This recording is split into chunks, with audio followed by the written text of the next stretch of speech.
자물쇠 삐걱거리는 소리는 나지 않았다. 김 대표는 전날 밤 직접 자물쇠에 기름칠을 해두었다. 완벽한 함정을 위한 무대였다.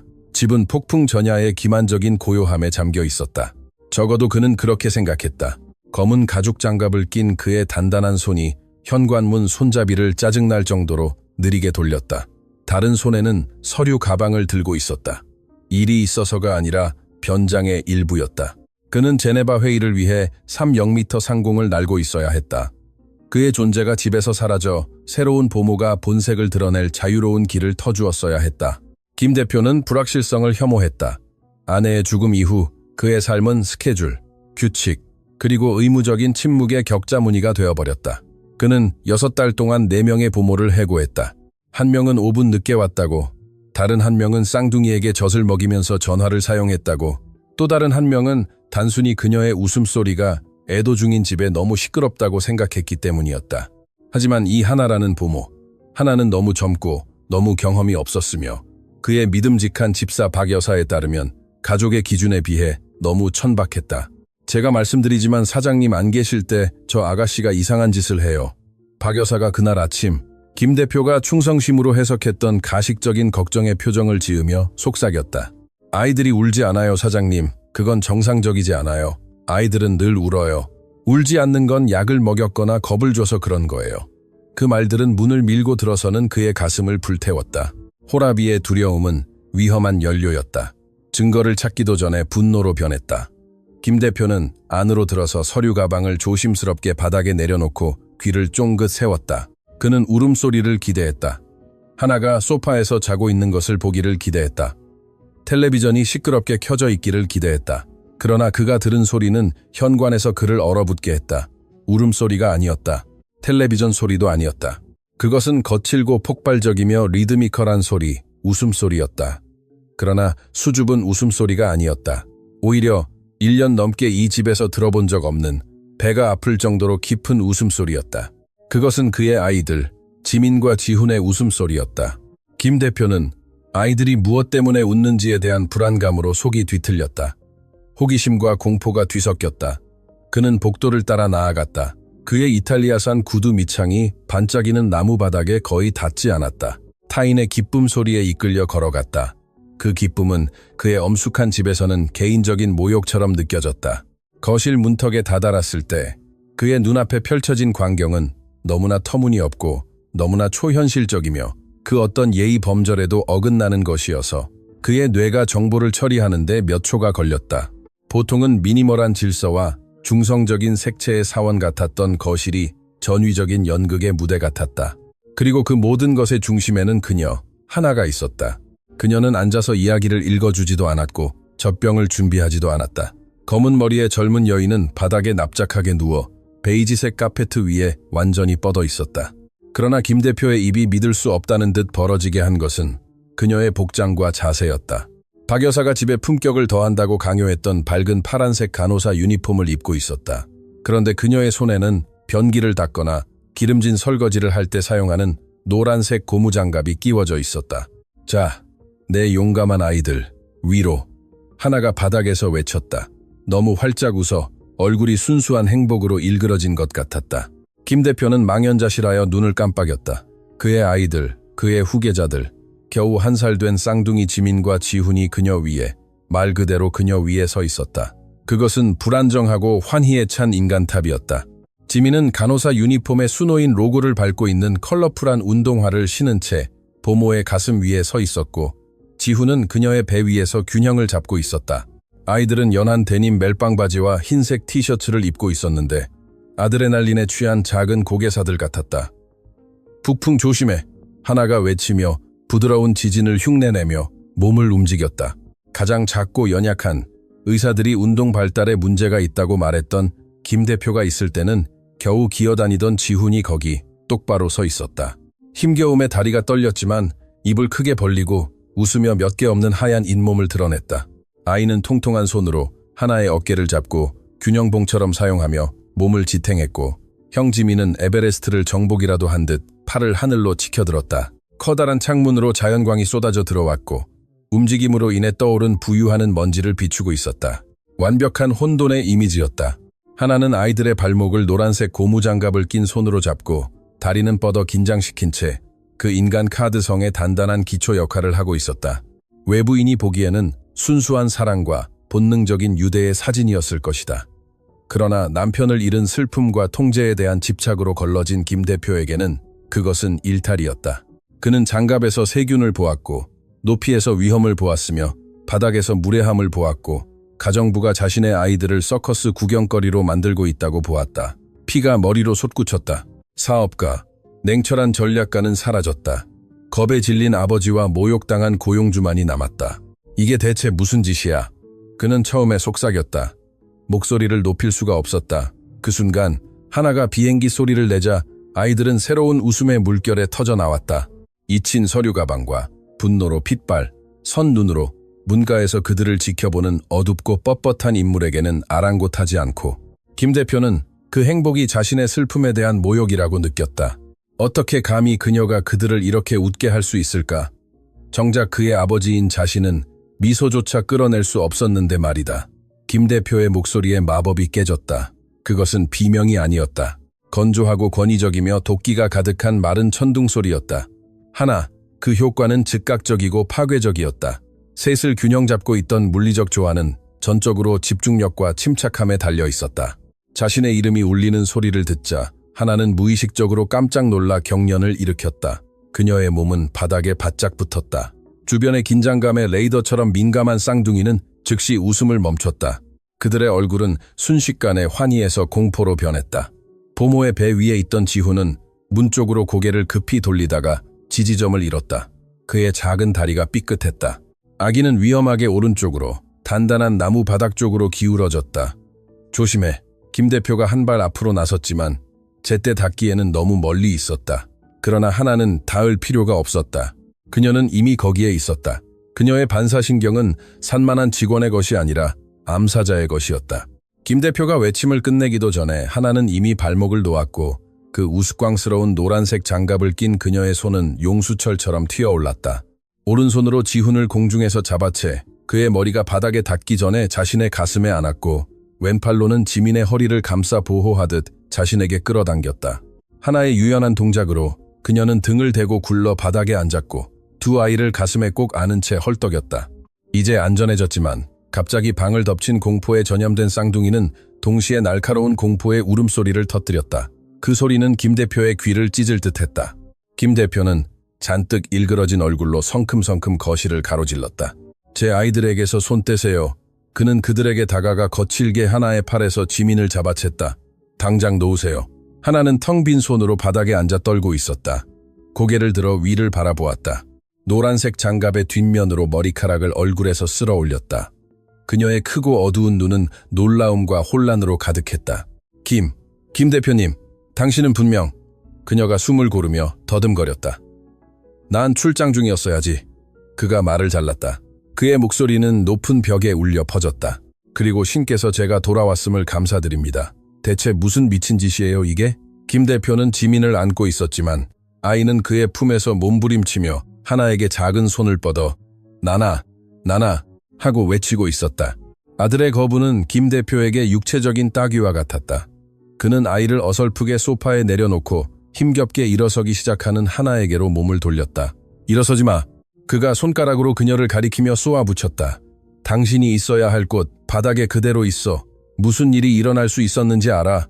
1cm만 더 갔어도 우리 아들은 커피 테이블에 머리를 부딪혔을 거야.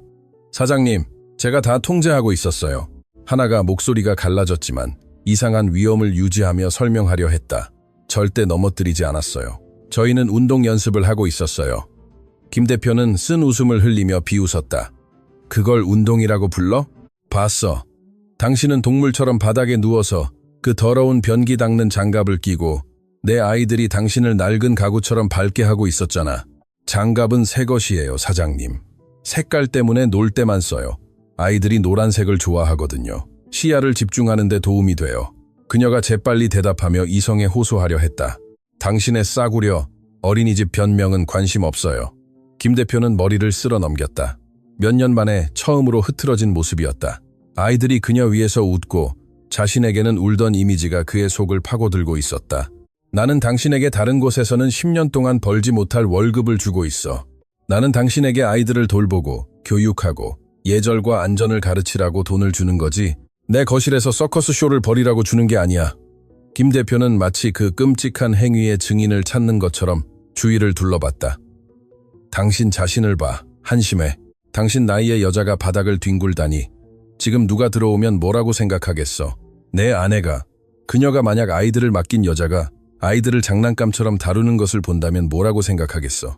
죽은 아내의 언급은 비열한 일격이었다.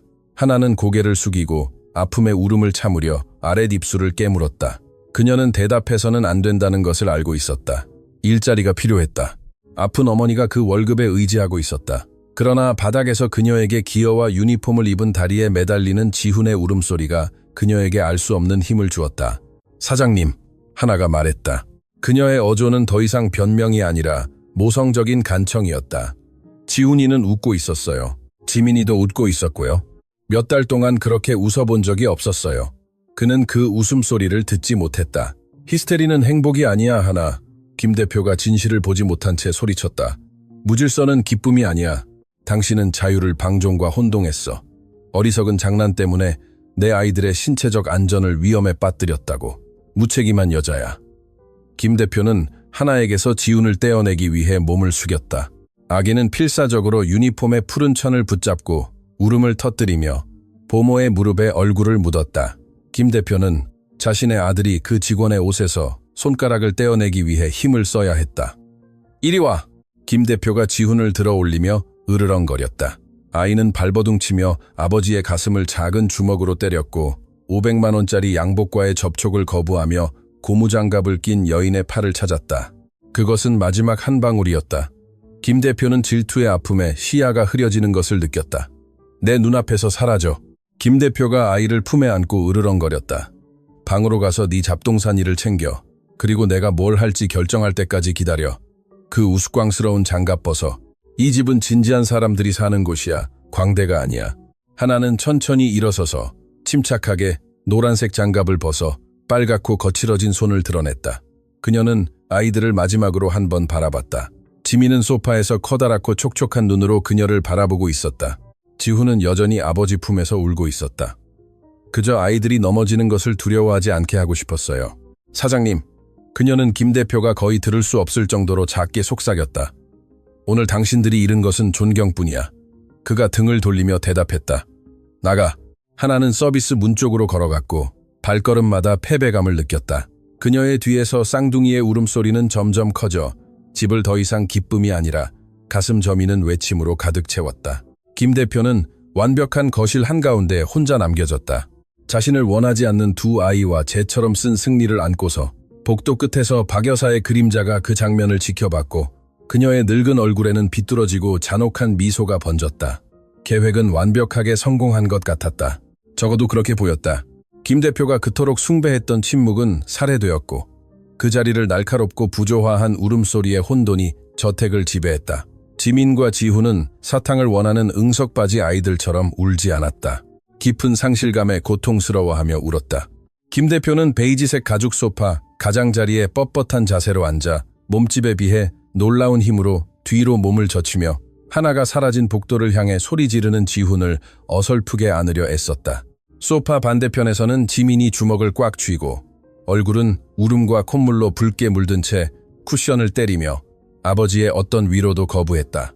이제 그만. 김 대표가 소리쳤지만 방음 처리된 회의실에서 명령을 내리는데 익숙했던 그의 목소리는 자신의 아이들의 히스테리 앞에서 무너져 내렸다. 지민아, 지훈아, 조용히 해. 아빠가 여기 있잖아. 그러나 아빠는 어두운 양복을 입고 비싼 향수 냄새를 풍기는 낯선 사람이었다. 그들의 놀이와 따뜻함의 세상에 침입자였다. 김 대표는 가슴에 날카로운 무용지물감을 느꼈다. 은행에 수십억이 있었다. 국제기업들을 통제했지만 1살짜리 아기 2명이 우는 것을 멈출 수 없었다. 그는 작아졌고 실패했다고 느꼈다. 그리고 그 실패감은 재빨리 모든 일의 원흉인 하나에게 향한 분노로 변했다. 바로 그 극도로 취약한 순간에 그림자가 나타났다. 박 여사는 걷지 않았다. 피 냄새를 맡은 포식자처럼 정확하게 미끄러져 들어왔다. 완벽하게 윤이 나는 은쟁반에 얼음물을 담아 들고 그녀의 짙은 회색 유니폼은 흠잡을 데 없이 깔끔했고 주름 하나 없었다. 하나가 상징하는 활기찬 무질서와는 절대적인 대조를 이루었다. 효율적인 노비의 가면, 아래에 숨겨진 쓴 웃음의 흔적이 있는 그녀의 얼굴에는 기괴한 만족감이 서려 있었지만 김 대표는 절망 속에서 그것을 읽지 못했다. 김 대표님. 그녀가 부드럽고 기름진 목소리로 말하며 은쟁반을 섬세한 쨍그랑 소리와 함께 커피 테이블에 놓았다. 물 한 잔 드세요. 안색이 안 좋으세요. 돌아오는 비행이 힘들었을 거라고 말씀드렸잖아요. 김 대표는 잔을 들었다. 그의 손은 살짝 떨렸다. 얼음이 잔에 부딪혔다. 조용히 안 해, 박 여사. 조용히 안 해. 그가 땀에 젖은 이마를 쓸어 넘기며 중얼거렸다. 벌써 10분째 이러고 있어. 그 여자가 애들한테 무슨 짓을 한 거야. 박 여사는 길고 연극적인 한숨을 쉬었다. 아이가 전염병에 걸린 박물관 소품이라도 되는 듯이 지민에게로 가짜 다정함으로 몸을 숙였지만 실제로 만지지는 않았다. 무슨 짓을 했냐고요, 사장님? 질문은 무슨 짓을 안 했냐는 거예요. 집사가 독을 한 방울씩 주입하며 속삭였다. 애들을 버릇없이 키웠어요. 야만인으로 만들었죠. 그녀가 다리를 벌리고 바닥에 누워있는 것을 봤어요. 그 고무장갑은 그녀는 김 대표의 보수적인 자존심을 가장 상하게 할 단어를 찾으며 극적으로 말을 멈췄다. 거리의 여자 같았어요. 교육자가 아니라. 김 대표는 잔을 꽉 쥐었다. 바닥에서 웃고 있던 하나의 이미지가 다시 그의 머릿속에 떠올랐다. 이제 박 여사의 말로 걸러진 그 장면은 기괴하고 더럽게 느껴졌다. 그건 게임이라고 했어. 김 대표가 약하게 변명했다. 하나를 변호하고 싶어서가 아니라 그렇게 나쁘지 않았다고 믿고 싶어서였다. 게임이요?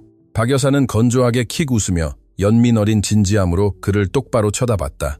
사장님, 저는 40년 동안 이 도시의 최고 가문에서 일해왔어요.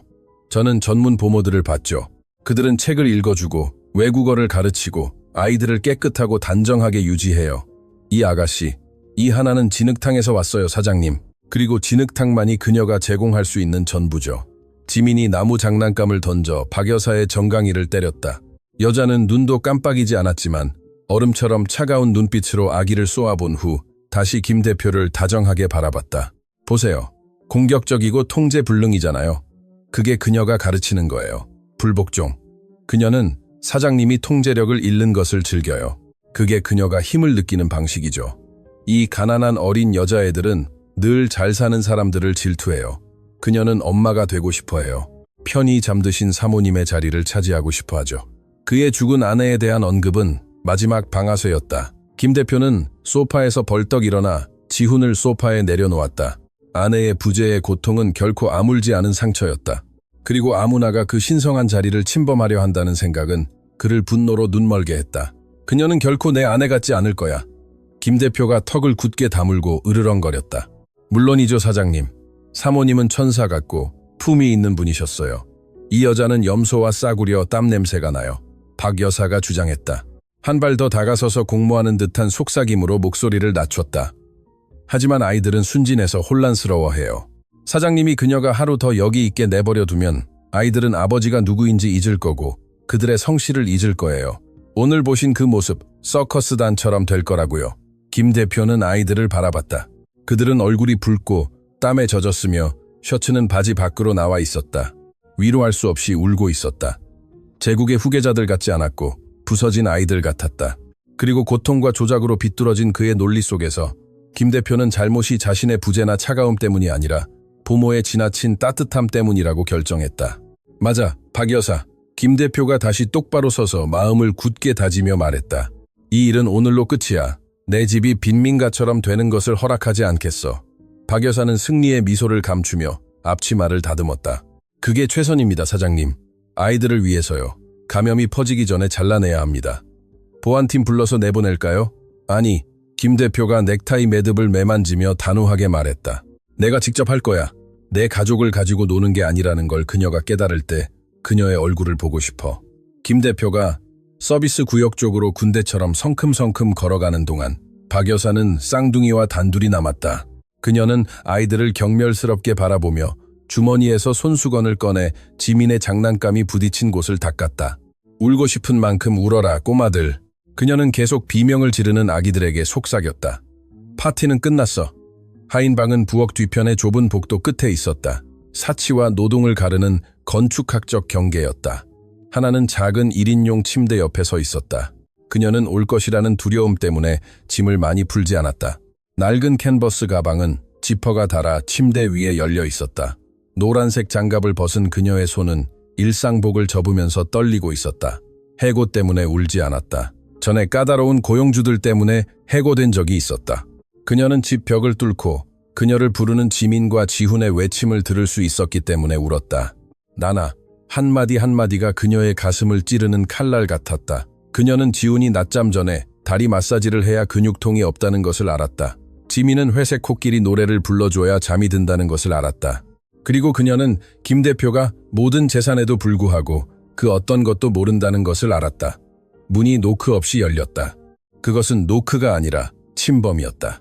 김 대표가 압도적인 존재감과 억눌린 분노로 작은 공간을 가득 채우며 들어섰다. 방은 갑자기 왜소하게 느껴졌다. 다 됐나? 그가 물었다. 그의 목소리는 드라이 아이스처럼 차가웠다. 이제 비명은 없었고 조용하고 파괴적인 경멸만이 있었다. 하나는 티셔츠를 방패처럼 가슴에 안고 몸을 돌렸다. 사장님, 짐을 싸고 있어요. 몇 분만 더 주시면 돼요. 김 대표는 한 발짝 안으로 들어섰다. 공기가 질이 낮은 것처럼 역겹다는 표정으로 방을 훑어봤다. 그는 벽에 테이프로 붙어있는 그림을 보았다. 지민이 전날 그린 크레용 낙서였다. 하나는 피카소 그림처럼 그것을 보관하고 있었다. 김 대표는 거친 움직임으로 그림을 벽에서 떼어냈다. 종이가 찢어지는 소리가 긴장된 침묵 속에서 폭력적으로 울려 퍼졌다. 내 것이 아닌 것은 아무것도 가져가지 마. 김 대표가 그림을 구겨 쓰레기처럼 바닥에 던지며 말했다. 이 집의 모든 것은 가족의 소유야. 내 아이들의 추억까지도. 하나는 피가 얼굴로 솟구치는 것을 느꼈다. 굴욕감은 돈 때문이 아니라 그녀의 인간성을 부정당했기 때문이었다. 그 그림은 지민이가 저에게 준 거예요, 사장님. 종이일 뿐이에요. 그녀가 목소리가 떨렸지만 시선을 유지하며 말했다. 당신에게는 트로피지. 아이들을 조종하는 데 성공했다는 증거. 김 대표는 안주머니에서 가죽 지갑을 꺼내며 대답했다. 그는 지갑을 열고 두툼한 지폐 뭉치를 세지도 않고 꺼냈다. 여기 있어. 한 달치 월급의 위로금까지. 오늘 내 거실에서 벌인 그 기괴한 쇼에 비하면 훨씬 많은 금액이야. 그는 지폐를 열린 가방 옆 침대 위에 던졌다. 돈은 어지럽게 흩어졌고 일부 지폐는 바닥으로 미끄러져 내려갔다. 그것은 그녀를 작게 보이게 하려는 계산된 행동이었다. 그녀의 침묵과 사라짐을 사기 위한 상업적 거래였다. 가져가고 사라져. 다시는 이 건물 근처에서 당신을 보고 싶지 않아. 아이들과 연락하려고 하면 경찰에 신고할 거야. 당신이 눈 깜짝할 사이에 삶을 망가뜨릴 변호사들이 내게 있어. 하나는 흩뿌려진 돈을 바라봤다. 그 돈으로 3달치 어머니 약값을 낼 수 있었지만 그 순간 돈은 더럽게 느껴졌다. 그녀는 깊이 숨을 들이쉬고 자존심을 삼키며 김 대표를 올려다봤다. 평소에는 다정했던 그녀의 어두운 눈은 이제 김 대표가 싸구려 유니폼을 입은 사람에게서 기대하지 않았던 위험으로 빛나고 있었다. 김 대표님, 그녀는 지폐를 무시하며 말했다. 저를 모욕하고 싶은 만큼 하세요. 제가 천박하고 가난하고 품격이 없다고 말할 수 있지만 자신에게 거짓말하지 마세요. 오늘 당신이 본 것은 서커스가 아니었어요. 사랑이었어요. 김 대표는 그녀의 말을 가로막으려 긴장했지만 그녀의 목소리에서 뭔가 그를 멈추게 했다. 그 아이들은 배고파요, 사장님. 비싼 음식이나 수입 장난감에 배고픈 게 아니에요. 누군가 자신들과 함께 바닥에 뒹굴기를 배고파해요. 정장이 더러워질까봐 두려워하지 않고 누군가 자신들을 만져주기를 배고파해요. 당신은 제가 무질서해서 해고한다고 생각하지만 사실 당신은 슬픔에 너무 바빠서 주지 못하는 것을 낯선 사람이 주는 것을 보는 것이 아프기 때문에 저를 해고하는 거예요. 닥쳐! 김 대표가 손바닥으로 문틀을 내려치며 소리쳤다. 진실은 그의 상처 한가운데를 강타했다. 당신은 내 고통에 대해 아무것도 몰라. 당신은 단순한 직원에 불과해. 저는 사장님 아들에게 스스로 설 수 있는 법을 가르친 사람이에요. 하나가 부드럽지만 단호하게 대답했다. 지훈이는 두려워서 걷지 못했어요. 오늘 그는 제가 넘어뜨리지 않을 것이라는 것을 믿었기 때문에 스스로 섰어요. 당신도 그렇게 말할 수 있나요? 아이들이 넘어지면 당신은 그들을 잡아주기 위해 거기 있을 건가요? 아니면 셔츠가 구겨질까봐 걱정할 건가요? 뒤이은 침묵은 짙고 무거웠다. 김 대표는 핏발선 눈으로 거칠게 숨을 쉬었다. 소리 지르고 싶었고 쫓아내고 싶었지만 그녀의 말은 그의 양심의 가시처럼 박혔다. 지훈이 서서 균형을 잡는 이미지가 그의 머릿속을 맴돌았다. 나가. 김 대표가 출구를 가리키며 속삭였다. 내 집에서 나가. 지금 당장. 하나는 짐가방을 닫았다. 바닥에 떨어진 돈은 줍지 않고 침대 위에 떨어진 지폐 뭉치만 일한 날만큼 필요한 만큼만 가져가고 나머지는 굴욕적인 팁은 이불 위에 흩뿌려진 채 남겨두었다. 그녀는 어깨에 가방을 메고 문 쪽으로 걸어갔다. 김 대표는 그녀가 지나가도록 비켜서야 했다. 그녀는 고개를 숙이지 않았다. 그를 지나치면서 그녀는 잠시 멈췄다. 그의 눈을 보지 않고 아이들 방으로 이어지는 복도를 바라봤다. 지훈이는 오른쪽으로 원을 그리며 등을 쓰다듬어줘야 잠이 들어요. 그녀가 갈라진 목소리로 말했다. 그리고 지민이는 완전한 어둠을 무서워해요. 복도 불을 켜두세요, 제발. 그리고 그 마지막 지시, 기술적인 조언으로 위장된 사랑의 교훈을 남기고 하나는 하인 방을 나와 부엌을 가로질러 뒷문으로 나갔다. 김 대표는 돈이 널린 작은 방에 혼자 남겨졌다. 아무도 원하지 않는 돈과 받아들이고 싶지 않은 진실의 메아리 속에서 거실에서 쌍둥이의 울음소리가 바뀌었다. 더 이상 히스테리가 아니었다. 이제는 피곤하고 거칠며 체념적인 울음소리였다. 다시 한번 차갑고 정돈되고 끔찍하게 비어버린 집의 소리였다. 김 대표는 바닥에 구겨진 그림, 그의 회색 세상에 드리워진 색깔의 얼룩을 바라봤다. 그리고 오랫동안 처음으로 그는 자신의 아이들과 단둘이 남겨지는 것에 대한 끔찍한 두려움을 느꼈다. 주방과 서비스 출구를 연결하는 복도는 그 어느 때보다 길게 느껴졌다. 하나는 고개를 꼿꼿이 들고 걸었지만 속으로는 다리가 납덩이처럼 무거웠다. 발걸음마다 아이들에게서 멀어졌고 그녀 뒤에 남겨진 침묵은 기만적이었다. 그녀의 손이 뒷문 손잡이에 닿자마자 비통한 비명이 공기를 갈랐다. 그것은 응석바지의 비명이 아니었다. 완전한 공포의 소리였다. 지훈의 울음소리는 경련성 기침으로 변했다. 하나는 얼어붙었다. 본능은 그녀에게 다시 돌아가라고 소리쳤지만 자존심과 해고 명령은 그녀를 바닥에 못 박았다. 기다려! 김 대표의 목소리가 주방 아치에서 울려 퍼졌다. 요청이 아니라 권위를 가장한 긴급한 외침이었다. 하나는 천천히 몸을 돌렸다. 김 대표는 머리가 흐트러지고 넥타이가 풀렸으며 얼굴은 창백했다. 그의 품 안에서 지훈은 필사적으로 울며 얼굴이 보라색으로 변할 정도로 격렬하게 몸을 뒤로 젖히고 있었다. 마치 그의 명품 정장이 가시로 만들어진 듯 아버지를 거부하고 있었다. 진정하지 않아. 김 대표는 숨을 헐떡이며 말했다. 5분 전에 오만함은 산산이 부서졌다. 전화 한 통으로 수십억을 움직이던 권력자는 12킬짜리 아기의 울음을 멈출 수 없었다. 당신이 말한 대로 등 쓰다듬는 걸 시도해봤는데 안 돼. 질식할 것 같아. 하나는 짐가방을 내려놓았다. 캔버스 천이 바닥에 부딪히는 소리가 유일한 대답이었다. 그녀는 직원으로서가 아니라 재난지역에 들어서는 전문가처럼 그에게 다가갔다. 이리 줘. 그녀가 명령했다. 그녀의 목소리는 부드러웠지만 논쟁을 허용하지 않는 단호함이 있었다. 절망에 압도된 김 대표는 아이를 그녀에게 넘겼다. 지훈이 하나의 중성 비누 냄새와 유니폼의 질감을 느끼는 순간 기적처럼 변화했다. 아기는 그녀의 목에 얼굴을 묻었다. 그의 작은 손은 필사적으로 파란 천을 움켜쥐었고 울음소리는 끊어졌고 대신 끊어질 듯한 흐느낌과 깊은 안도의 한숨이 터져 나왔다. 김 대표는 멍하니 그 장면을 지켜봤다. 질투심이 밀려왔지만 동시에 그의 자존심을 갉아먹는 부식성 의심도 밀려왔다. 뭘 하는 거예요? 김 대표가 이번에는 분노 없이 그저 진정한 혼란 속에서 물었다. 나라 최고의 소아과 의사들이 지훈이가 내성적이고 운동 능력이 부족해서 좌절감을 느껴 공격적이라고 했어요. 그런데 당신과 함께 있으면 전혀 다른 아이가 돼요. 하나는 김 대표의 존재를 무시한 채 지훈을 리드미컬하게 흔들며 아기의 심장 박동수를 낮추는 데 집중했다. 그 의사들은 진료 기록을 읽어요, 김 대표님. 저는 당신의 아이들을 읽어요. 그녀가 그를 보지 않고 대답했다. 지훈이는 내성적이지 않아요. 지훈이는 두려워하는 거예요. 다리가 제대로 움직이지 않을까봐 두려워하는 거죠. 넘어져도 아무도 축하해주지 않을까봐 두려워하는 거예요. 당신은 거실에서 서커스를 봤지만 지훈이는 극복할 수 있는 도전을 봤어요. 김 대표는 좌절감에 얼굴을 문질렀다. 당신은 아까 그 아이가 일어섰다고 말했죠. 그건 불가능해요. 아리아가 박사님은 하체 근육 긴장 저하가 심하다고 분명히 말했어요. 보조기를 사용해도 2살은 되어야 걸을 수 있을 거라고요. 직업을 되찾기 위해 저에게 거짓말하지 마세요. 하나는 고개를 들었다. 그녀의 눈은 김 대표를 한 발짝 물러서게 할 만큼 강렬하게 빛났다. 저는 거짓말하지 않아요, 사장님. 그리고 쓰레기처럼 취급받는 일을 되찾고 싶지도 않아요. 하지만 당신이 자신의 아들을 불굴하고 계속 믿게 내버려 두지 않을 거예요. 당신이 아들이 노력하는 것을 볼 믿음이 부족하다는 이유만으로요. 믿음? 김 대표가 믿을 수 없다는 듯 비웃었다. 믿음이 질병을 치료하지는 않아. 하나, 과학이 그렇지.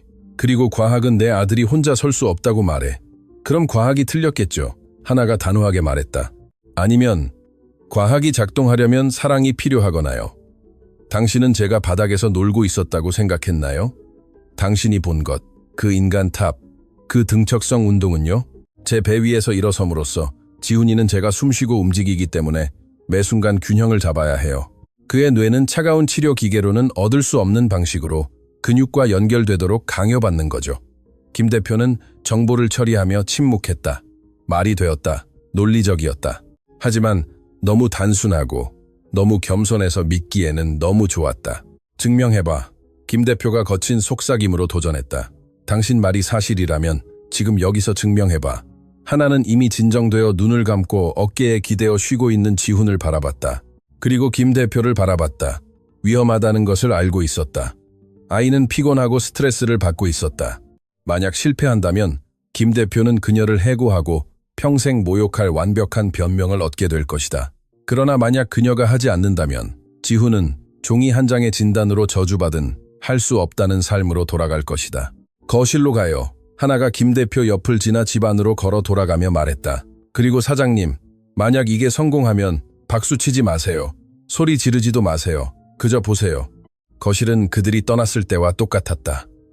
장난감들은 흩어져 있었고 이전 논쟁의 메아리가 여전히 공중에 떠돌았다. 소파에 혼자 앉아 조용히 울고 있던 지민은 하나가 들어오는 것을 보고 고개를 들었다. 팔을 뻗었지만 하나는 부드럽게 기다리라는 손짓을 했다. 아이는 즉시 그 신호를 이해했다. 박 여사가 예상치 못한 귀환에 이끌려 옆 복도에서 나타났다. 하나가 다시 거실에 있는 것을 보자 그녀의 얼굴은 분노로 일그러졌다. 사장님, 이 여자가 아직도 여기 있는 거예요? 집사가 빠른 걸음으로 다가오며 쏘아붙였다. 집을 비웠다고 생각했는데. 박 여사, 조용히 해. 김 대표가 그녀를 보지도 않고 눈은 하나와 아들에게 고정한 채 으르렁거렸다. 그 어조는 너무나 날카로워. 노파는 입을 벌린 채 불쾌하고 놀라워하며 발걸음을 멈췄다. 김 대표는 팔짱을 낀 채 문틀 옆에 서 있었다.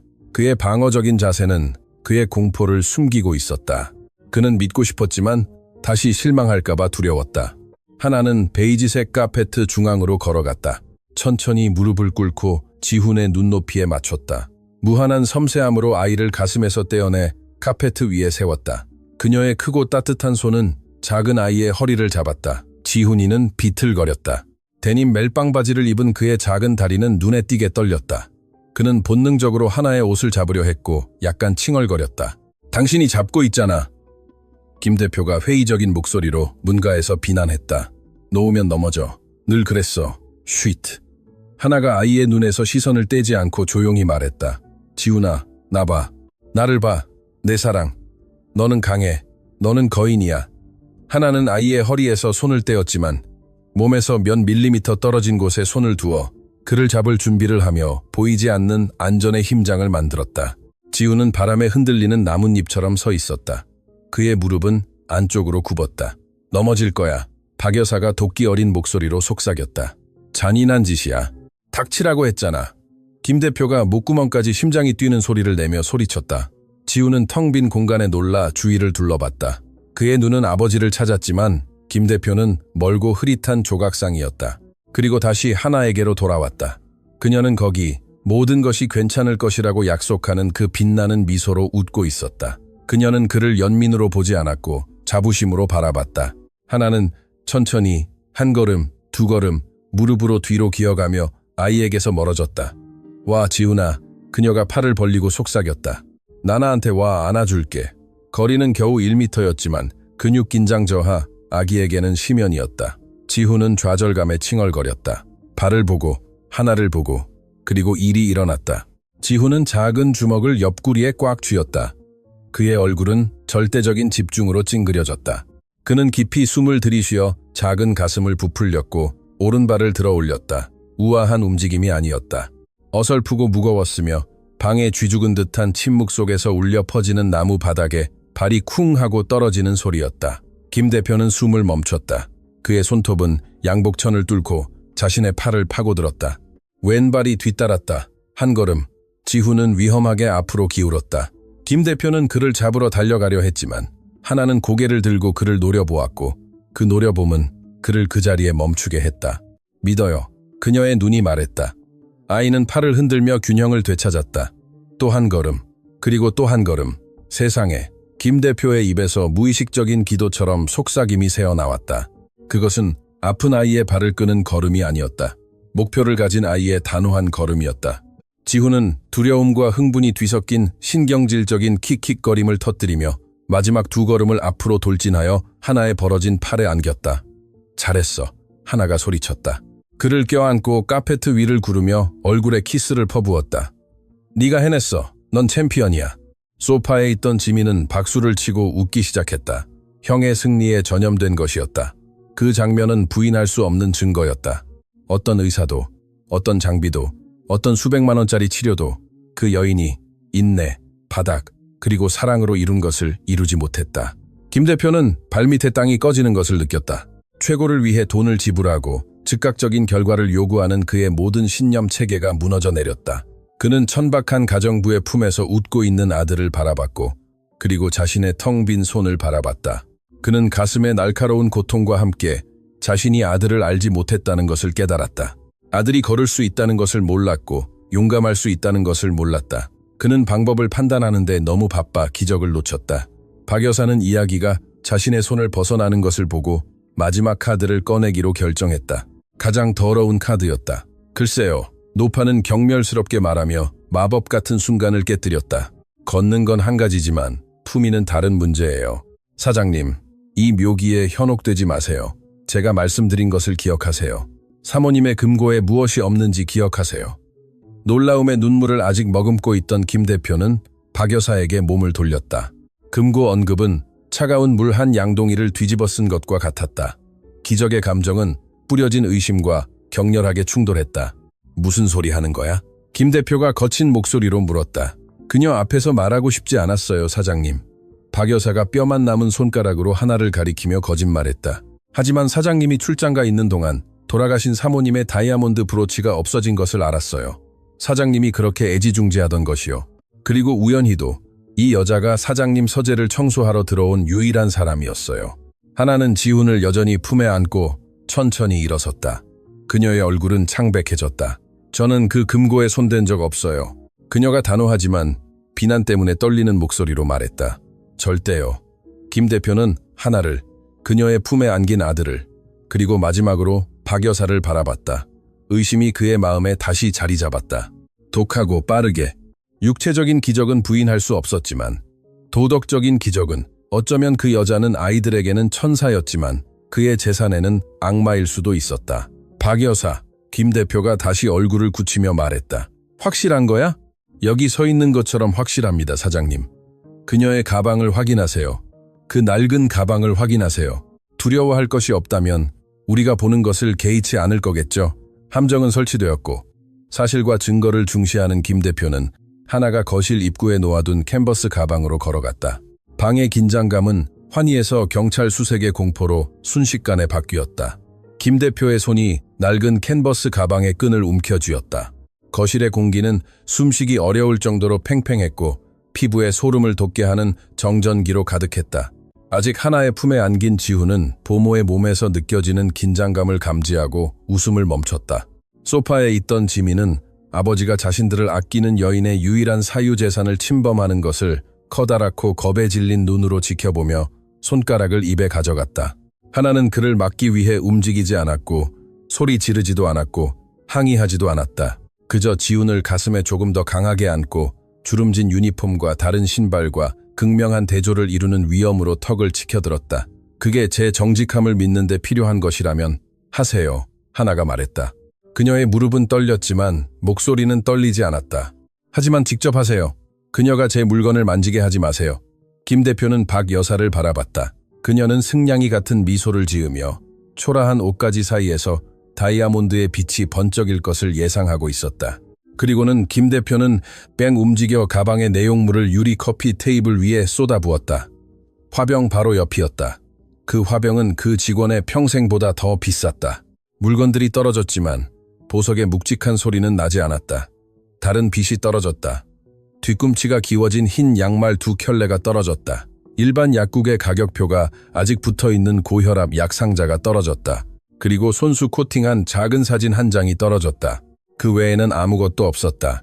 브로치도, 돈도, 어떤 물질적인 가치도 없었다. 뒤이은 침묵은 귀청을 찢을 듯했다. 김 대표는 손으로 물건들을 뒤적이며 이중 바닥이나 비밀 주머니, 비난과 자신의 편집증을 정당화할 만한 것을 찾기를 기대했다. 그러나 그는 그저 성실한 여인의 품이 있는 가난만을 만질 뿐이었다. 그는 사진을 들었다. 휠체어에 앉아 엘레나와 같은 따뜻한 미소를 짓고 있는 나이든 여인의 흐릿한 사진이었다. 뒷면에는 떨리는 글씨로 "딸아, 무엇을 위해 싸우는지 잊지 마라고 쓰여 있었다. 김 대표는 갑자기 메스꺼움을 느꼈다. 수치심이 타는 듯이 목구멍으로 치솟았다. 그는 어머니의 약과 추억만을 간직한 사람의 사생활을 침해했다. 없네. 김 대표가 불에 댄 듯 사진을 놓으며 중얼거렸다. 자신감에 차 있던 박 여사의 얼굴은 믿을 수 없다는 표정으로 변했고 그녀는 태도를 잃고 한 발짝 앞으로 나섰다. 불가능해요. 거기 있어야 해요. 노파가 날카로운 소리를 내며 테이블 위로 달려들어 뼈만 남은 손으로 낡은 양말 사이를 뒤적였다. 분명 유니폼 주머니에 있을 거예요. 그녀를 뒤져봐요. 저 도둑은 교활해요. 사장님, 이제 그만. 김 대표의 외침에 창문 유리가 흔들렸다. 그는 하나를 건드리려는 박 여사의 손목을 잡았다. 실망과 역겨움이 뒤섞인 차가운 분노로 그녀를 바라봤다. 오늘 충분히 굴욕적이었어. 김 대표가 집사의 손을 경멸스럽게 놓으며 말했다. 아무것도 없어. 당신이 틀렸거나 더 나쁘게는 거짓말했어. 사장님, 저는 절대... 박 여사가 창백한 얼굴로 뒷걸음질치며 자신을 변호하기 시작했다. 지금 당장 부엌으로 가. 그가 그녀를 보지도 않고 명령했다. 노파가 투덜거리며 도끼를 복도 쪽으로 끌고 사라지자 김 대표는 거실에 하나와 아이들과 단둘이 남았다. 분위기는 바뀌었지만 긴장이 풀리지는 않았다. 김 대표의 수치심은 재빨리 방어적인 장벽으로 변했다. 그는 사과할 수 없었다. 강력한 남자의 자존심은 그렇게까지 굽힐 줄 몰랐다. 그는 통제권을 유지해야 했다. 그는 사장이 되어야 했다. 그는 약, 상자와 사진을 주워 다시 가방에 집어넣었다. 뻣뻣한 움직임이었다. 그리고 하나를 바라봤다. 그녀는 그를 증오하는 대신 그에게 견딜 수 없는 깊은 슬픔으로 그를 바라보고 있었다. 당신은 내 아들이 걸을 수 있다는 것을 증명했어. 김 대표가 회의실의 형식적이고 냉정한 어조를 되찾으며 말했다. 그리고 오늘 아무것도 훔치지 않았다는 것을 증명했어. 저는 제가 괜찮은 사람이라는 것을 증명했어요, 사장님. 그것으로 충분해야 해요. 그녀가 대답했다. 내 세상에서는 품위는 최소한의 기준이지 장점이 아니야. 그가 차갑게 반박했다. 잘 들어, 하나. 나는 당신을 해고하지 않을 거야. 그럴 수 없어. 지훈이를 본 후에는 안 돼. 분명히 나는 이해할 수 없지만 당신은 아이들에게 영향을 미치고 있어. 그게 통하잖아. 하나는 약간 눈을 밝게 빛냈다. 돈 때문이 아니라 아이들을 버리지 않아도 된다는 희망 때문이었다. 하지만 김 대표가 권위적인 검지손가락을 치켜 세우며 말을 잘랐다. 상황은 바뀔 거야. 당신은 남아. 하지만 수습기간이야. 진짜 수습기간. 바닥에서 노는 것도, 소리 지르는 것도, 야만적인 행동도 없어. 최고 수준의 전문가처럼 행동하기를 원해. 김 대표는 그녀 주위를 걸으며 자신의 영역을 표시했다. 늘 깨끗하고 다림질된 유니폼을 입어. 아이들은 소파가 아니라 식탁에서 식사해. 놀 때는 교육용 장난감으로만 해. 인간탑 같은 거 말고 질서를 원해. 하나, 8시부터는 침묵을 원해. 이 집이 다시 품위 있는 가정이 되기를 원해. 놀이터가 아니라 일주일 줄게. 일주일 안에 내 거실에서 노란색 고무장갑 한 개라도 보이면 한 푼도 없이 나가는 거야. 알겠어? 잔인한 거래였다. 그녀에게 남아달라고 요청했지만 기적을 이룬 바로 그 도구들, 놀이, 웃음, 거리낌 없는 신체 접촉을 금지했다. 그는 그녀에게 아이들을 치유해달라고 부탁했지만 너무 많이 사랑하지는 말라고 했다. 하나는 유니폼 단추를 만지작거리는 지훈을 바라봤다. 그녀는 그 조건을 받아들이는 것이 스포이드로 불을 끄려는 것과 같다는 것을 알았다. 그러나 그녀는 아이의 다리, 방금 첫걸음을 내디딘 그 다리를 바라봤다. 만약 그녀가 떠난다면 그 다리는 다시 의자에서 위축될 것이다. 알겠습니다, 사장님. 그녀가 조용히 말했다. 사장님 방식대로 할게요. 좋아. 김 대표는 넥타이를 매만지며 거짓된 승리감을 느꼈다. 다시 자리 잡아. 내일부터 집 서재에서 일할 거야. 모든 움직임을 지켜볼 거야. 실망시키지 마. 김 대표는 뒤돌아보지 않고 거실을 나섰다. 자신의 외로움을 가지고 떠났고 하나에게는 씁쓸한 승리를 남겼다. 그녀는 일자리를 얻었지만 영혼을 금지당했다. 다음 3일은 회색 벨벳 고문과 같았다.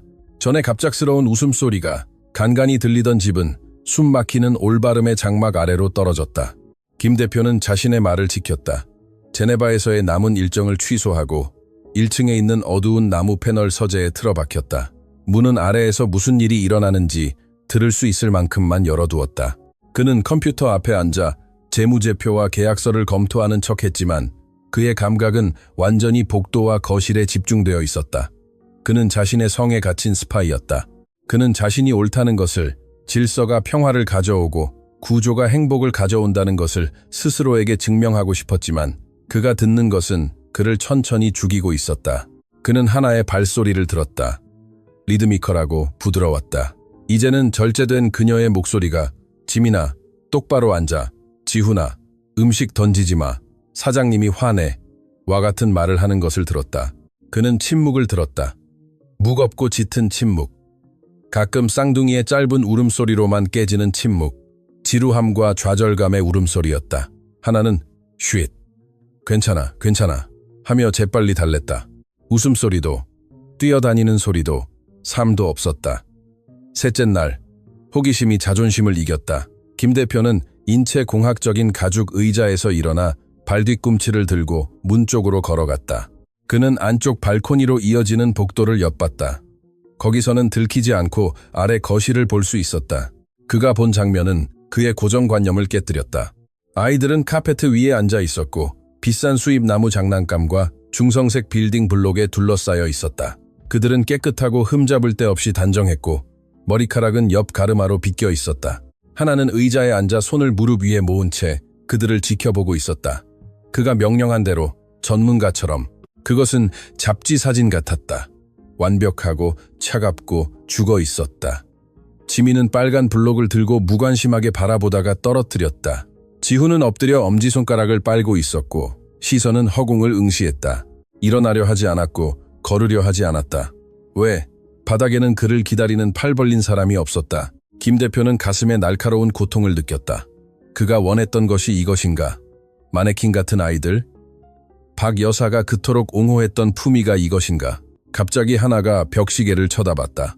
오전 10일시였다. 그녀는 김 대표가 이 시간쯤 화상회의를 하고 헤드폰을 착용한다는 것을 알고 있었다. 괴물이 세상과 단절되었다고 믿은 하나는 변신했다. 처음에는 미묘했다. 그녀는 의자에서 바닥으로 미끄러져 내려갔다. 소리 없이 고양이처럼 조용히 신발을 벗고 지훈에게 다가가 귀에 속삭였다. 몇 초 전만 해도 시든 식물 같던 아이는 눈을 크게 뜨고 장난기 넘치는 미소가 얼굴에 번졌다. 하나는 주머니에서 노란색 장갑 대신 손가락에 얼굴이 그려진 양말 2짝을 꺼냈다. 손에 끼웠다. 안녕, 나는 감자 아저씨야. 하나가 낮은 우스꽝스러운 목소리로 속삭이며 지민의 얼굴 앞에서 오른손을 움직였다. 지민은 죄를 짓는 것처럼 입을 가리고 억눌린 웃음소리를 터뜨렸다. 나는 토마토 아줌마야. 다른 손으로 지훈의 배를 간지럽히며 대답했다. 효과는 전기가 통한 듯했다. 방의 에너지는 즉시 변했다. 아이들의 뺨에 다시 혈색이 돌았다. 지훈은 조용히 웃으며 감자 아저씨를 잡으려 몸을 일으켰다. 지민은 하나에게 달려들어 그녀를 껴안았다. 김 대표는 높은 곳에 숨어 하나가 아이들과 함께 바닥을 구르는 것을 보았다. 하지만 이번에는 완전히 조용했다. 그들은 팬터마임을 하듯 놀았고 과장된 몸짓을 했으며 소리 없는 전쟁의 외침을 흉내내며 입을 벌렸고 쿠션 위로 뛰어내리며 깃털처럼 부드럽게 착지했다. 그것은 행복의 은밀한 춤이었다. 그는 하나가 지훈이 일어서는 것을 돕는 것을 보았다. 아무 말 없이 그녀는 이제 인형으로 변장한 손을 내밀었다. 지훈은 떨었지만 결심에 찬 모습으로 일어섰고 그녀에게 세 걸음을 내디디며 집중과 기쁨으로 혀를 깨물었다. 잘했어. 하나가 소리 없이 손뼉을 치며 몸짓으로 말했다. 김 대표는 복도 벽에 등을 기댄 채 발코니에서 물러섰다. 심장이 미친 듯이 뛰었다. 그는 자신이 이 이야기의 악당이라는 것을 깨달았다. 그는 행복이 불법인 것처럼 밀수되어야 하는 황금 감옥을 만들었던 것이다. 하나는 반항심 때문이 아니라 사랑 때문에 불복종하고 있었다. 그녀는 그 자신이 강요한 슬픔으로부터 자신의 아이들을 구하고 있었다. 그는 자신의 손을 내려다봤다. 깨끗하고 잘 관리되어 완벽했지만 텅 비어 있었다. 그는 양말 인형 놀이를 해본 적이 없었다. 바닥을 굴러본 적도 없었다. 그의 아내 안소희는 늘 그에게 말했다. 여보, 집은 청소할 수 있지만 어린 시절은 돌아오지 않아요. 그는 그것을 잊고 있었다. 그가 내려가 그들과 함께 할지 아니면 용서를 빌지 모를 순간에 그의 주변 시야에 그림자가 스쳐 지나갔다. 박 여사가 반대편 복도 끝에 서 있었다. 그녀는 김 대표가 엿보는 것을 보지 못했다. 그녀 또한 아래 거실을 엿보고 있었지만 그녀의 표정은 깨달음이나 다정함이 아니었다. 그녀의 눈은 가늘게 뜨여 하나와 아이들의 소리 없는 행복에 고정되어 있었다. 그녀의 손에는 박 여사가 청소용 걸레를 너무 세게 쥐어 손가락 마디가 하얗게 변해 있었다. 김 대표는 노파가 몸을 돌려 조용히 안방, 김 대표의 방으로 들어가는 것을 보았다. 금고가 있는 방이었다. 김 대표의 머릿속에 경보음이 울렸다. 도난 경보가 아니라 훨씬 더 불길한 어떤 것의 경보였다. 그는 브로치에 대한 비난을 기억했다. 박 여사가 가방을 확인하라고 요구했던 확신을 기억했다. 그리고 이제 하나가 아래에서 산만해져 있는 동안 그녀가 자신의 방으로 몰래 들어가는 것을 보자 김 대표는 거실로 내려가지 않았다. 대신 그는 소리 나지 않도록 이탈리아산 구두를 벗었다. 그는 그의 집이 필요로 하는 조용한 사냥꾼이 되었다. 그는 자신의 방으로 걸어가 문틀 바로 앞에서 멈춰서서 숨을 참았다. 틈새로 본 광경은 그를 얼어붙게 했다. 이전의 어떤 냉담함보다 더 차갑게 박 여사는 청소하고 있지 않았다. 박 여사는 그의 침대 옆 탁자 앞에 서 있었다. 그가 할아버지의 금시계와 사라졌다고 주장되던 다이아몬드 브로치를 보관했던 작은 벨벳 상자 앞에 노파는 상자를 열었다. 어둠 속에서 다이아몬드의 빛이 번쩍였지만 그녀는 그것을 훔치기 위해 주머니에 넣지 않았다. 그녀는 그것을 손에 들고 증오심 가득한 눈으로 바라본 후 방을 나섰지만 출구 쪽이 아니었다. 그녀는 하나가 외투를 걸고 캔버스 가방을 놓아두는 복도 벽장으로 향했다. 김 대표는 잔혹한 명료함 속에서 모든 것을 한순간에 이해했다. 도둑질은 없었다. 함정이 있을 예정이었다. 박 여사는 돈을 원하지 않았다. 그녀는 하나의 파멸을 원했고 그녀의 계획의 마지막 단계를 실행하려 하고 있었다. 김 대표가 막 빛을 보기 시작한 바로 그 순간에 김 대표는 새로운 분노를 느꼈다.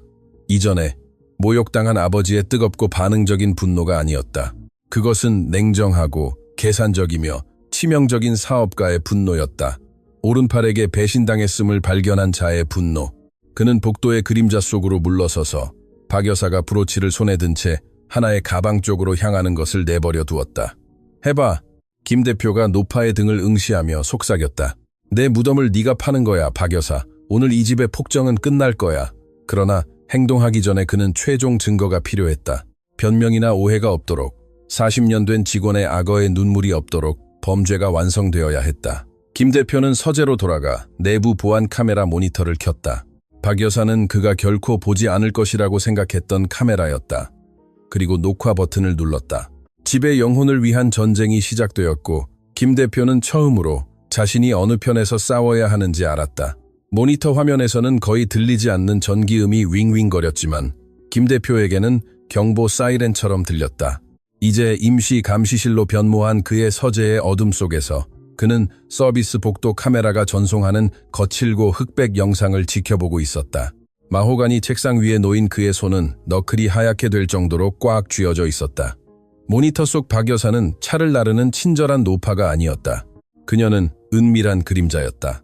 김 대표는 그녀가 하나가 캔버스 가방을 보관하는 벽장 앞에서 멈춰서는 것을 보았다.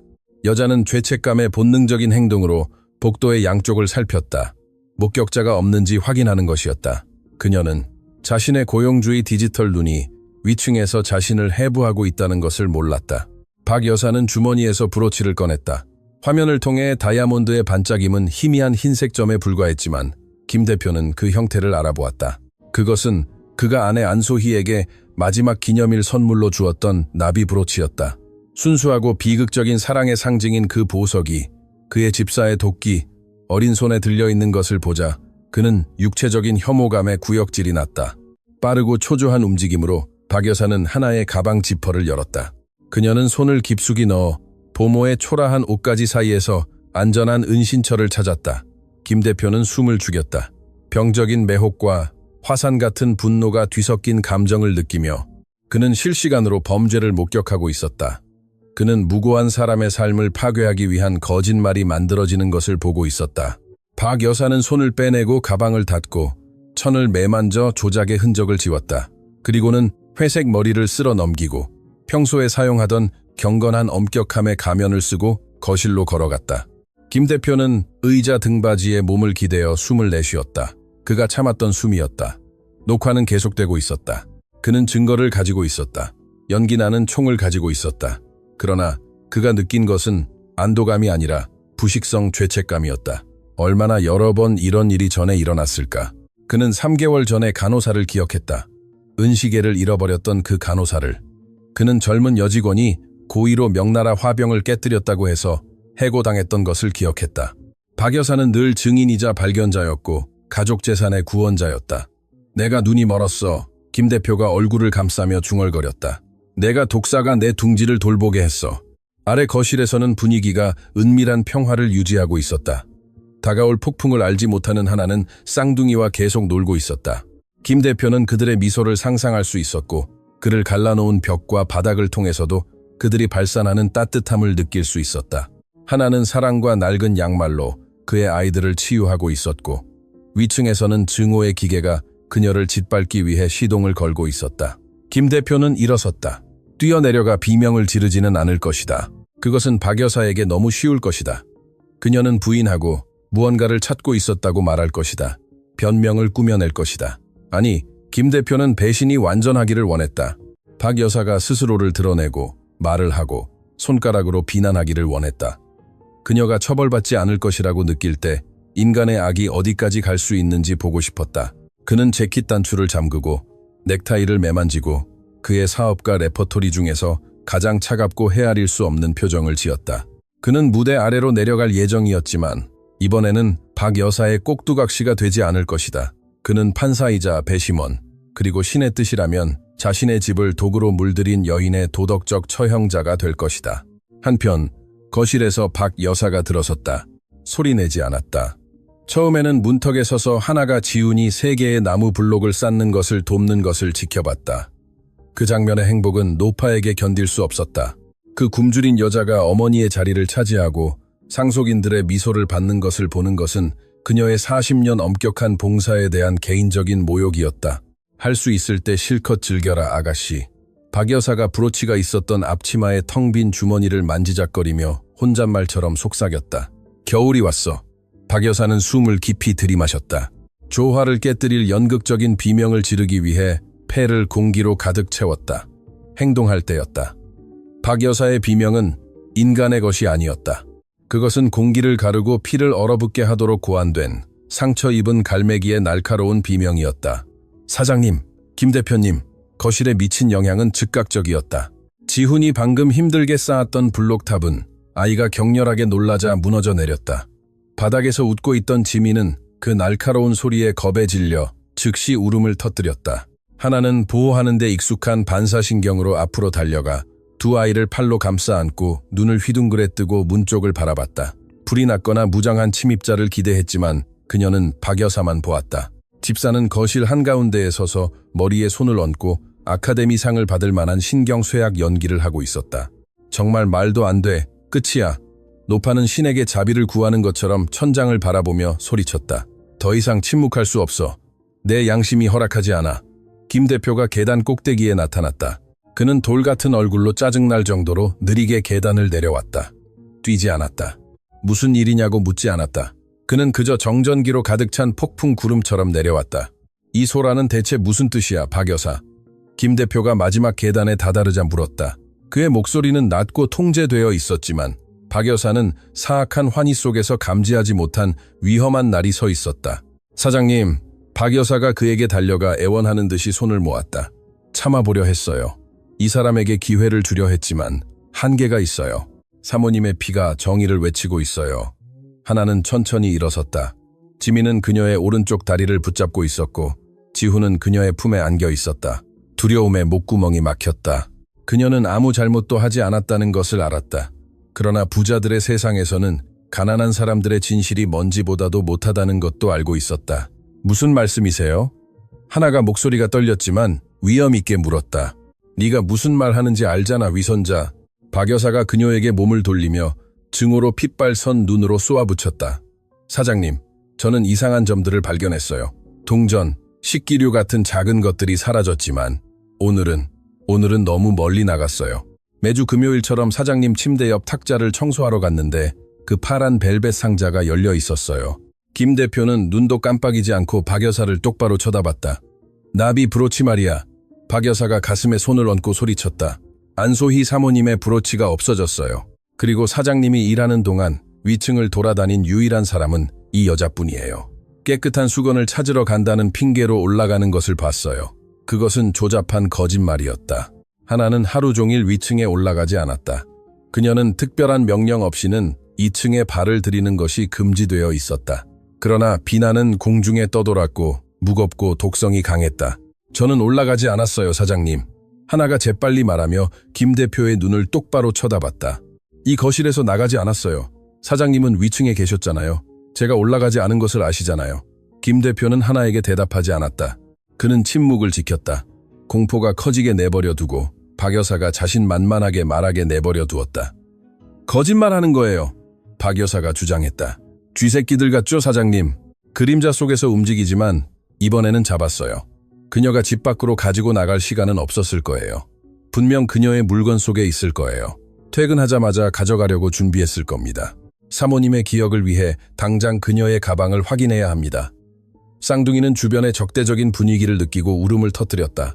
지훈은 하나의 목에 얼굴을 묻고 그녀의 유니폼을 눈물로 적셨다. 다시는 안 돼. 하나가 속삭였고 무력감의 눈물이 그녀의 뺨을 타고 흘러내렸다. 이미 한 번 제 물건을 확인했어요. 몇 번 더 저를 굴욕스럽게 해야 하죠? 진실이 밝혀질 때까지 필요한 만큼이요. 박 여사가 말했다. 그리고 허락을 기다리지 않고 하나 가방이 있는 복도 벽장으로 달려갔다. 김 대표는 천천히 그녀를 따라갔다. 지훈을 안고 지민의 손을 이끌던 하나도 어쩔 수 없이 그를 따랐다. 그것은 자신의 사회적 처형을 향한 장례 행렬이었다. 박 여사는 가방을 거칠게 꺼내 현관 바닥에 던졌다. 열어보세요, 사장님. 노파가 요구했다.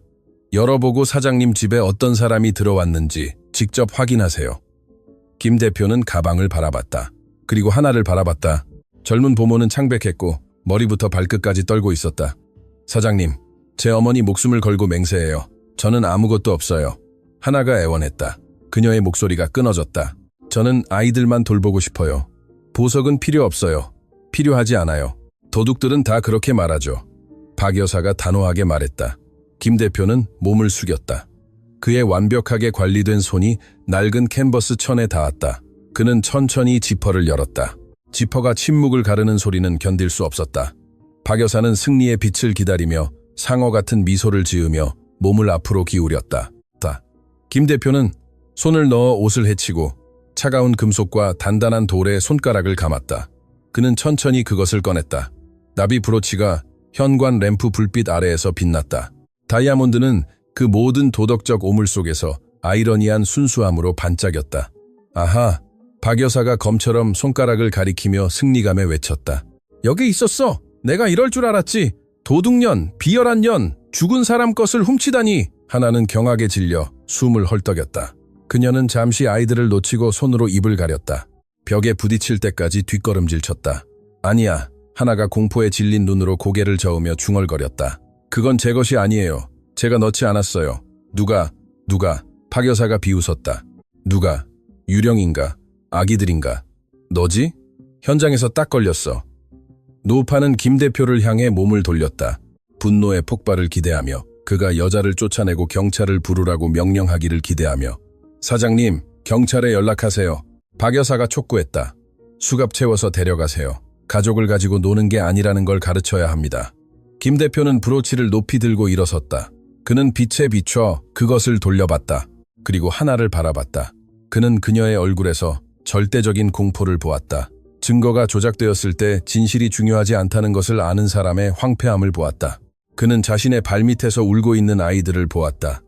난파선에서 돛대를 붙잡는 난파선 생존자처럼 그녀의 다리를 붙잡고 있었다. 그리고 김 대표는 천천히 박 여사에게 고개를 돌렸다. 노파의 미소가 한순간 흔들렸다. 김 대표의 눈빛에는 뭔가 맞지 않는 것이 있었다. 통제되지 않은 분노는 없었다. 차가운 평온함, 깊고 두려운 어둠만이 있었다. 맞아, 박 여사. 김 대표의 목소리가 대리석 현관에 울려 퍼졌다. 내 가족을 가지고 노는 게 아니지. 정확해요, 사장님. 그러니 한 가지만 말해봐. 김 대표가 말을 잘랐다. 집사에게 한 발짝 다가가 그녀의 개인 공간을 침범했다. 내가 어떻게 브로치가 양말 아래 가방 바닥에 있는지 알았어? 박 여사는 불안하게 눈을 깜빡였다. 저는 추측했어요. 도둑들은 늘 물건을 바닥에 숨기잖아요. 본능이에요, 사장님. 본능? 김 대표가 역겹다는 듯이 그 단어를 맛보며 반복했다. 궁금한 본능이네. 당신이 서 있던 곳에서는 내가 손을 넣기 전에는 가방 바닥을 볼 수 없었을 텐데. 방의 공기가 변했다. 박 여사의 함정은 닫혔지만 그녀는 자신의 발이 덫에 걸렸다는 것을 아직 깨닫지 못했다. 사장님, 무슨 암시를 하시는 거예요? 박 여사의 목소리가 힘을 잃으며 물었다. 증거는 여기 있어요. 그녀가 훔쳤어요. 증거는 여기 있지. 그래. 김 대표가 브로치를 주먹에 꽉 쥐며 말했다. 하지만 진실은 훨씬 더 복잡한 것이라고 생각하지 않나. 하나는 혼란에 빠져 그 장면을 바라봤다. 심장이 쿵쾅거렸다. 왜 그는 그녀에게 소리 지르지 않는가? 왜 그는 박 여사를 포식자 같은 강렬함으로 바라보는가? 하나, 김 대표가 노파에게서 시선을 떼지 않고 말했다. 아이들을 데리고 방으로 가. 문을 닫고 귀를 막아. 사장님, 저는 하나가 말하려 했다. 해. 김 대표가 명령했다. 이번에는 그녀에게 분노가 아니라 보호의 긴급함으로 소리쳤다. 하나는 떨면서 지훈을 안고 지민의 손을 잡고 계단을 뛰어 올라갔다. 악몽에서 도망치듯 아이들의 발소리가 사라지고 방문이 닫히는 소리가 들리자 김 대표는 현관에 박 여사와 단둘이 남겨졌다. 침묵은 절대적이었다. 박 여사는 처음으로 진정한 두려움을 느끼며 한 발짝 물러섰다. 사장님, 저를 겁주고 있어요. 경찰을 불러서 이 일을 끝냅시다. 걱정 마, 박 여사.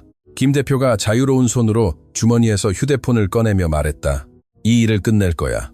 하지만 아직 경찰을 부르지는 않을 거야. 먼저 영화를 하나 보여주고 싶어. 방금 촬영한 아주 흥미로운 영화를. 김 대표는 휴대폰 잠금을 해제했다. 그의 손가락이 화면 위에서 움직이며 보안 클라우드에 연결된 파일을 찾았다. 영화요? 박 여사가 가는 목소리로 물었다. 김 대표는 휴대폰 화면을 그녀에게 돌렸다. 봐, 그가 속삭였다. 작고 밝은 화면에는 흑백의 서비스 복도가 보였다. 회색 유니폼을 입은 나이든 여자가 양쪽을 살피는 모습이 보였다. 그녀가 빛나는 브로치를 주머니에서 꺼내는 모습이 보였다. 그녀가 가방을 여는 모습이 보였다. 박 여사의 얼굴은 일그러졌다. 충성스러운 집사의 가면은 녹아내렸고 발각된 범죄자의 벌거벗은 공포를 드러냈다. 그녀의 무릎이 서로 부딪혔다. 사장님, 제가 설명할 수 있어요. 그녀가 문 쪽으로 뒷걸음질 치며 더듬거렸다. 설명할 필요 없어. 김 대표가 무자비하게 그녀에게 다가가며 말했다. 지금 결정할 것은 네가 이 집을 걸어서 나갈지 아니면 순찰차를 타고 나갈지야. 결정은 찾아왔지만 박 여사가 썼던 방식과는 달랐다. 신성한 정의가 현관에 들어섰고 양복과 넥타이를 메고 있었다. 휴대폰은 계속해서 영상을 반복 재생하며 배신을 흑백으로 보여주었다. 박 여사는 마치 자신의 썩은 영혼을 비추는 거울처럼 화면을 바라봤고 수십 년 만에 처음으로 재빠른 대답도 날카로운 거짓말도 경건한 변명도 하지 못했다. 40년이요. 노파는 목소리가 떨리며 말했다. 후회 때문이 아니라 무력한 분노 때문이었다. 저는 이 가족에게 40년을 바쳤어요. 그들의 비참함을 닦아주고 그들의 비밀을 지켜줬는데 금속 조각 하나, 싸구려 장신구 때문에 저를 내쫓으려는 거예요? 김 대표는 천천히 휴대폰을 주머니에 넣었다. 그가 느끼는 평온함은 그 자신에게도 두려운 것이었다. 난파선에서 살아남아 해안을 보는 자의 평온함이었다. 나는 당신을 그 금속 때문에 내쫓는 게 아니야, 박 여사. 김 대표가 현관문으로 한 발짝 다가가 문을 활짝 열며 말했다. 밤 공기가 차갑고 깨끗하게 현관으로 들어왔다. 나는 당신을 당신의 자존심을 채우기 위해 무고한 사람을 파괴하려 했기 때문에 내쫓는 거야.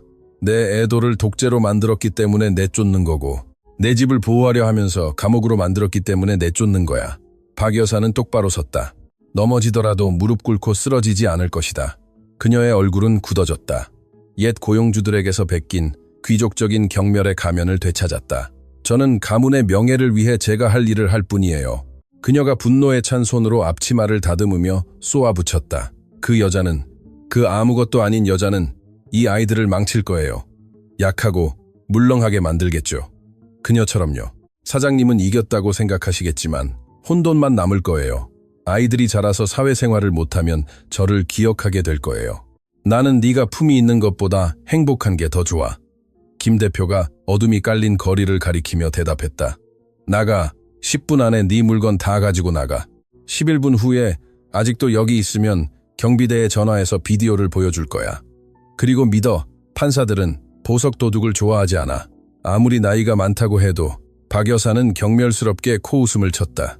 그녀는 문 쪽으로 걸어갔고 그녀의 딱딱한 신발 밑창이 자신이 그렇게나 닦았던 대리석 바닥에 마지막으로 울려 퍼졌다.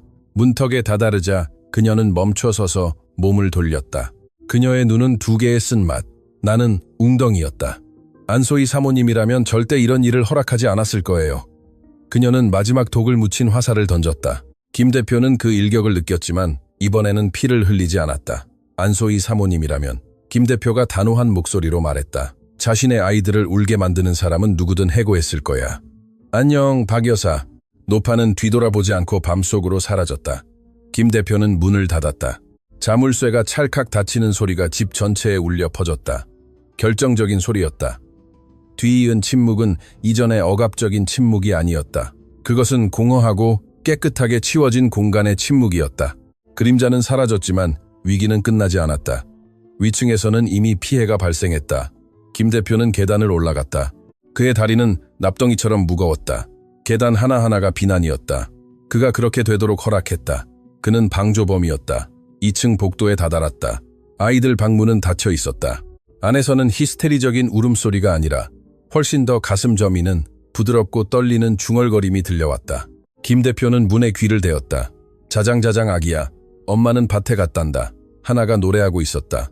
그녀의 목소리는 억눌린 울음으로 갈라져 있었다. 두려움의 음정이 불안했지만 그녀는 계속 노래했다. 자신이 체포될 것이라고, 자신의 명성과 자유를 잃을 것이라고 믿었던 순간에도 그녀의 우선순위는 여전히 지민과 지훈을 진정시키는 것이었다. 김 대표는 이 말을 문에 기댔다. 가슴에 날카로운 고통이 밀려와 눈을 감아야 했다. 그게 그가 경멸했던 서커스였다. 그 맹렬한 충성심이 그가 전문성 부족이라고 불렀던 것이었다. 그는 세상에서 가장 가난한 사람처럼 느껴졌다. 그는 손잡이를 부드럽게 돌렸다. 잠겨 있었다. 하나는 자신을 잡으러 오는 괴물이라고 생각했던 사람에게 맞서 문을 걸어 잠갔다. 하나, 그가 불렀다. 그의 목소리는 거칠고 알아들을 수 없었다. 하나, 문 열어 제발. 노래가 갑자기 멈췄다. 억눌린 흐느낌과 무언가를 보호하려는 듯 움직이는 소리가 들렸다. 들어오지 마세요. 그녀가 반대편에서 공포에 질린 목소리로 애원했다. 제발 사장님, 경찰이 여기 들어오게 하지 마세요. 아이들 앞에서요. 제가 나갈게요. 항복할게요. 하지만 아이들을 놀라게 하지 마세요. 그 간청은 그의 영혼을 찢어놓았다. 그녀는 아이들의 순수함을 보호하기 위해 자신의 체포를 협상하고 있었다. 경찰은 없어 하나. 김 대표가 손바닥을 문에 대며 말했다. 박 여사는 갔어. 끝났어. 문 열어. 봐야 할 게 있어. 길고 긴장된 침묵이 흘렀다. 김 대표는 반대편에서 그녀의 거친 숨소리를 들을 수 있었다. 마침내 빗장이 찰칵 소리를 냈다. 문이 몇 센티미터 열렸다. 하나가 얼굴을 내밀었다. 눈은 퉁퉁 붓고 붉어졌고 화장은 번졌으며 머리카락은 헝클어져 있었다. 한 팔로는 지훈을 방패처럼 안고 있었고 지민은 그녀의 치마 뒤에 숨어 그녀의 다리를 잡고 있었다. 그녀는 공포에 질려 그를 바라봤다. 함정을 기다리며 수갑을 기다리며 김 대표는 문을 밀지 않았다. 복도에 서서 그녀의 공간을 존중하며 자신의 손을 벌려 아무것도 가져오지 않았음을 보여주었다. 자신의 수치심 외에는 갔어.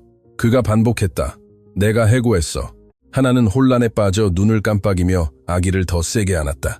해고했다고요? 하지만 브로치는 그녀는 자기가 거기 뒀다고 말했는데 김 대표는 다시 휴대폰을 꺼냈다. 녹화해뒀어. 다 봤어. 하나는 휴대폰을 그리고 김 대표를 바라봤다. 바이올린 현처럼 긴장되어 있던 그녀의 어깨가 축 처졌다. 안도감이 너무 커서 문틀에 기대지 않으면 쓰러질 것 같았다. 지훈은 위험이 사라지는 것을 느끼고 그녀의 어깨에 머리를 기댔고 한숨을 쉬었다. 그럼 저는 감옥에 가지 않는 건가요? 그녀가 김 대표가 견딜 수 없는 순진한 목소리로 물었다. 아니. 김 대표가 고개를 저으며 목구멍에 덩어리를 삼켰다. 이 집에서 심판받아야 할 유일한 사람은 당신을 의심했던 나야. 하나는 문을 완전히 열었고 김 대표가 아이들 방이라는 성역으로 들어올 수 있게 했다. 방은 별 모양의 야간등으로만 밝혀져 어두웠다. 바닥에는 장난감들이 있었지만 어질러진 느낌이 아니라 살아있는 느낌이었다. 김 대표는 자신의 집에서 침입자처럼 느껴졌다. 하나는 요람으로 걸어가 지훈을 무한한 부드러움으로 내려놓았다. 아이는 하루의 드라마에 지쳐 즉시 몸을 웅크렸다. 아직 깨어있는 지민은 보모의 다리 뒤에서 아버지를 불신하며 바라보고 있었다. 죄송해요, 사장님. 하나가 손등으로 눈물을 닦으며 말했다. 제가 너무 무서웠어요. 어머니가 저에게 의지하고 계세요. 제가 감옥에 가면 어머니는 돌아가실 거예요. 김 대표는 낮은 의자에 앉았다. 그가 한 번도 사용하지 않던 작은 독서용 의자 중 하나였다. 지민의 눈높이에 맞춰졌다. 하나, 김 대표가 깍지 낀 손을 보며 말했다. 미안해하지 마. 다시는 나에게 미안하다고 말하지 마. 김 대표는 고개를 들었다. 평소에는 차갑고 분석적이던 그의 눈이 촉촉했다. 훔치는 영상은 봤어. 그래, 하지만 그 후에도 계속 봤어. 하나는 살짝 긴장했다. 더요? 지난주 녹화본을 확인했어. 내가 출장가 있고 당신이 혼자라고 생각했던 날들의 기록을 김 대표가 고백했다. 하나는 부끄러워 고개를 숙였다. 사장님, 주방에서 춤추고 지민이가 카페트에서 아이스크림 먹게 내버려 둔 건 알아요. 제가 치웠어요. 맹세해요. 얼룩을 본 게 아니었어, 하나. 김 대표가 부드러운 목소리로 말을 잘랐다. 나는 내 아이들을 보고 있었어. 김 대표는 서재에서 가져온 태블릿을 꺼내 전원을 켰다. 푸른 빛이 그의 지친 얼굴을 비췄다. 그는 파일을 찾아 재생 버튼을 눌렀다. 화면을 하나에게 돌려 보여주었다. 이틀 전의 녹화본이었다. 영상 속 하나는 거실 바닥에 앉아 커다란 책을 펼쳐들고 있었다. 지민과 지우는 그녀 옆에 앉아 넋을 잃고 있었다. 하나는 그저 읽는 것이 아니라 연기하고 있었다. 목소리를 바꾸고 팔을 움직이고 괴물과 공주가 되었다. 그러나 김 대표가 가리킨 것은 하나가 아니라 아이들이었다. 지민이를 봐. 김 대표가 화면을 가리키며 말했다. 그 애가 당신을 어떻게 보는지 봐. 영상 속 지민은 하나를 절대적인 숭배로 바라봤다. 그녀의 몸짓을 따라하고 그녀가 농담을 끝내기도 전에 웃었다. 그리고 지훈, 움직일 수 없다고 주장되던 지훈은 책을 더 잘 보려고 하나의 등 위로 기어오르려 애쓰고 있었다. 의사들이 없다고 말했던 힘과 협응력을 사용해서 나는 지민이가 박수 칠 줄 아는 줄 몰랐어. 김 대표가 목이 메어 속삭였다. 비디오에서 봤어. 지난 화요일에 당신과 함께 박수 치는 법을 배웠더군. 나는 그걸 놓쳤어. 그는 다음 비디오로 넘어갔다. 식사 장면이었다. 하나는 숟가락으로 비행기 놀이를 하고 있었다. 아이들은 투정 없이 야채를 먹으며 웃었다. 나는 지훈이가 브로콜리를 좋아하는 줄 몰랐어. 김 대표가 말을 이었고 외로운 눈물이 그의 뺨을 타고 흘러내렸다. 나랑 있을 때는 뱉었는데 당신이랑 있을 때는 웃으면서 먹는구나. 김 대표는 태블릿을 끄고 바닥에 내려놓았다. 그는 손으로 얼굴을 가렸다. 얼음벽이 완전히 부서졌다.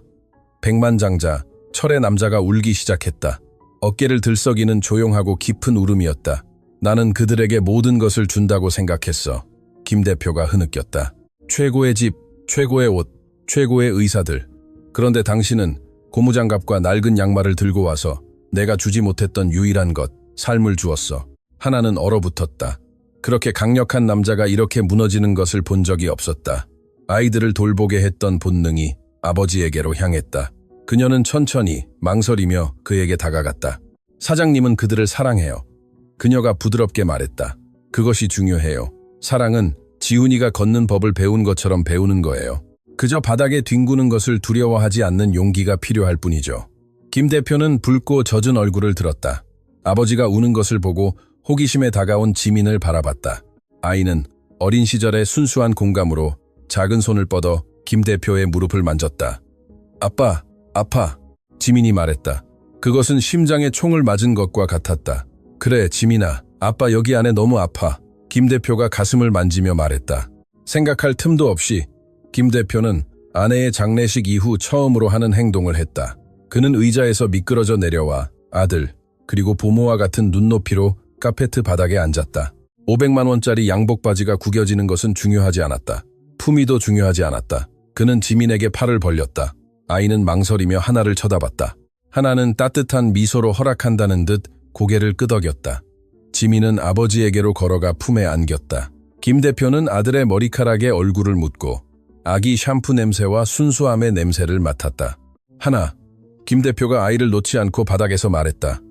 나는 당신이 나를 위해 일하는 것을 원하지 않아. 하나는 갑자기 한기가 들었다. 이 모든 일 후에도 그녀는 해고되는 건가?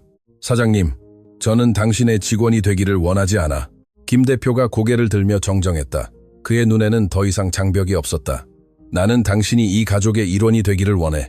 나는 당신이 내 아이들을 청소하고 정리하는 법이 아니라 그들이 당신에게서 보는 아버지가 되는 법을 가르쳐 주기를 원해.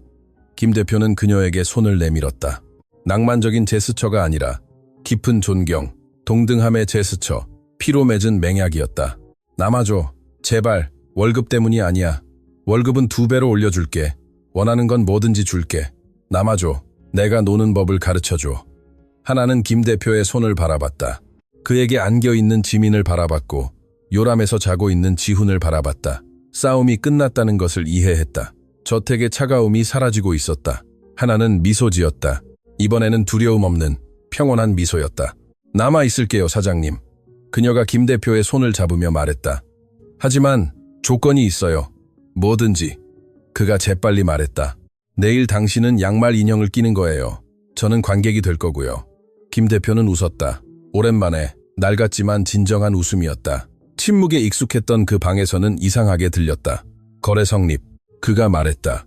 그리고 그 순간 별 모양 램프의 희미한 불빛 아래 바닥에 앉은 부유한 아버지와 서 있는 가난한 보모 사이에서 그 집의 진정한 행운이 봉인되었다.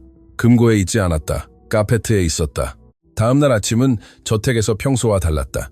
보통 태양은 방탄 창문으로 들어와 영묘 같은 침묵 속에서 먼지 입자를 비췄다.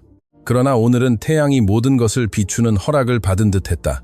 김 대표는 생체시계에 맞춰 정각 8시에 주방으로 내려왔다. 그러나 5년 만에 처음으로 이탈리아산 네이비 정장도 우아한 올가미처럼 목을 죄는 실크 넥타이도 입지 않았다. 그는 낡은 회색 트레이닝 바지와 흰색 면 티셔츠를 입고 있었다. 잊혀진 서랍 바닥에서 건져낸 옷들, 그 자신도 나른한 일요일이 무엇인지 알았던 시대의 잔재였다. 그가 주방으로 들어섰을 때 냄새는 박 여사가 늘 홀로 그에게 내주던 쓰고 검은 커피 냄새가 아니었다. 바닐라 향, 따뜻한 우유 향, 그리고 토스트 냄새가 났다. 하나는 등을 돌린 채 부드러운 멜로디를 흥얼거리며 프라이팬을 휘젓고 있었다. 지민은 유아 의자에 앉아 과일 퓨레로 얼굴이 얼룩진 채 플라스틱 숟가락으로 쟁반을 두드리고 있었다. 아버지를 보자 아이는 멈췄다. 몇 달간의 냉담함으로 인한 조건 반사적인 망설임이 잠시 있었지만 김 대표는 그를 무시하거나 조용히 하라고 하는 대신 방의 분위기를 바꾼 행동을 했다. 그는 윙크를 했다. 좋은 아침이다, 챔피언. 김 대표가 유아 의자로 다가가며 말했다. 지민은 신경질적인 킥킥거림을 터뜨렸고 이번에는 열정적으로 다시 쟁반을 두드렸다. 하나는 고용주의 비공식적인 태도에 놀라 몸을 돌렸다. 좋은 아침입니다, 김 대표님. 그녀는 앞치마에 손을 닦으며 말했다. 그녀의 눈은 전날 밤 울음의 흔적이 약간 남아있었지만 그녀의 시선은 맑고 침착했다. 이렇게 일찍 내려오실 줄 몰랐어요. 커피는 거의 다 됐어요. 커피는 됐어, 하나. 그가 부엌 의자 중 하나에 앉으며 대답했다. 식탁의 상석이 아니라 오늘은 아이들이 먹는 걸 먹고 싶어. 하나는 미소 지었다. 할로겐 조명보다 주방을 더 환하게 비추는 미소였다. 바나나 퓨레의 비스킷이요? 그녀가 장난스럽게 물었다. 만약 그게 이 두 아이의 속도를 따라갈 에너지를 준다면 그래, 퓨레. 김 대표가 지민이 건네는 숟가락을 받으며 말했다. 그 아침 식사는 한 시대의 끝과 다른 시대의 시작을 알렸다. 비즈니스 미팅도 없었고 제네바에 전화하는 일도 없었다. 김 대표는 아침 내내 배우는 데 시간을 보냈고 그것은 그의 삶에서 가장 어려운 교훈이었다. 그는 다국적 기업을 운영하는 것이 움직이는 기저귀를 가는 것보다 쉽거나 지훈이를 코에 블록을 넣지 못하게 설득하는 것보다 쉽다는 것을 발견했다. 오전에 현관벨이 울렸다. 건조한 소리가 집 전체에 울려 퍼졌다. 김 대표는 긴장했다. 하나는 지훈의 다리를 쭉 펴는 것을 돕고 있었는데 두려움에 고개를 들었다. 그녀일 거예요.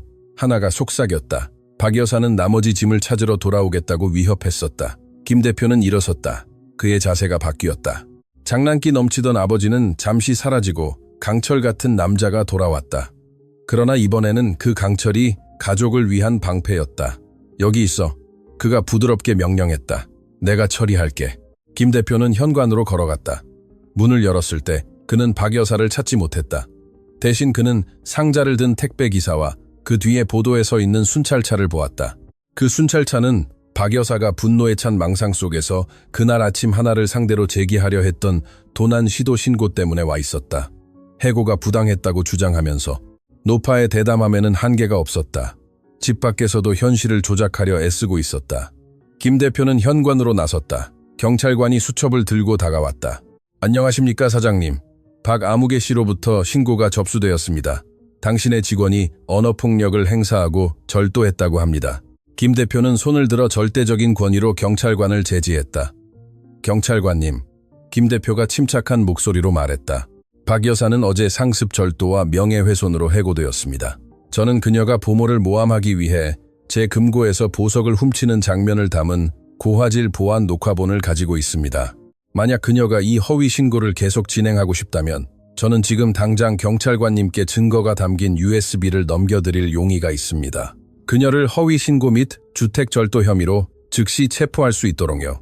경찰관은 멈춰서서 수첩을 내리고 어조를 바꿨다. 알겠습니다, 사장님. 영상 증거가 있다면 상황이 크게 달라집니다. 그 부인에게 다시 생각해 보도록 설득하겠습니다. 그 이상으로 하세요. 김 대표가 한 발짝 다가가 차가운 시선으로 말했다. 그녀에게 말하세요. 다시는 내 가족의 이름을 입에 올리거나 이 집에서 500m 이내로 접근하면 감옥에 가는 사람은 그녀가 될 것이고 보석금도 없을 거라고요. 순찰차는 떠났다. 박 여사의 그림자는 완전히 사라졌다. 마법으로 사라진 것이 아니라 더 이상 자신의 집 보호를 남에게 맡기지 않는 아버지의 단호함 때문이었다. 거실로 돌아왔을 때 김 대표는 법적 승리보다 더 중요한 것을 들고 있었다. 그는 새벽에 서재에서 준비했던 봉투를 들고 있었다. 그는 하나가 지훈을 무릎에 재우고 소파에 앉아 있는 것을 발견했다. 그 장면은 너무나 깊은 평화로워 김 대표는 그것을 깨뜨릴까봐 두려웠다. 그는 테이블을 무시하고 커피 테이블에 그녀 앞에 앉았다. 하나, 그가 낮은 목소리로 말했다. 그녀는 경계하며 눈을 떴다.